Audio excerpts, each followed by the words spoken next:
కేంద్ర మంత్రి BJP senior నేత కిషన్ రెడ్డికి టీపీసీసీ అధ్యక్షుడు మహేష్ కుమార్ గౌడ్ సవాల్ విసిరారు. అజారుద్దీన్కి మంత్రి పదవి ఇస్తే బీజేపీ నేతలకు అంత అక్కసెందుకని ప్రశ్నించారు. ఆయనపై ఏం కేసులు ఉన్నాయో సమాధానం చెప్పాలని ఆయన కిషన్ రెడ్డిని నిలదీశారు.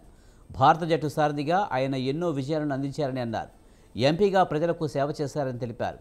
అలాంటి అజారుద్దీన్కు మంత్రి పదవి ఇవ్వడాన్ని బీజేపీ నేతలు ప్రశ్నించడం విడ్డూరంగా ఉందని అన్నారు.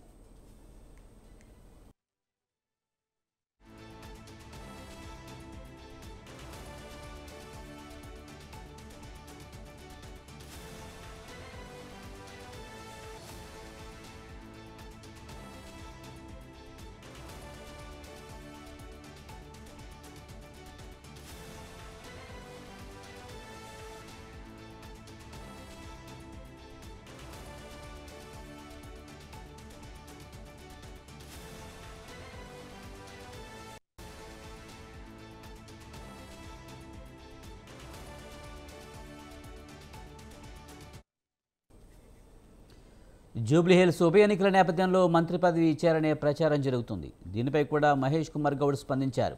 ఆయనకు మంత్రి పదవి ఇవ్వాలని 3 నెలల క్రితం తీసుకున్న నిర్ణయమని తెలిపారు. కాగా తెలంగాణ మంత్రిగా అజారుద్దీన్ ప్రమాణ స్వీకారం చేశారు. గవర్నర్ జిష్ణుదేవ్ వర్మ ఆయనతో ప్రమాణం చేయించారు.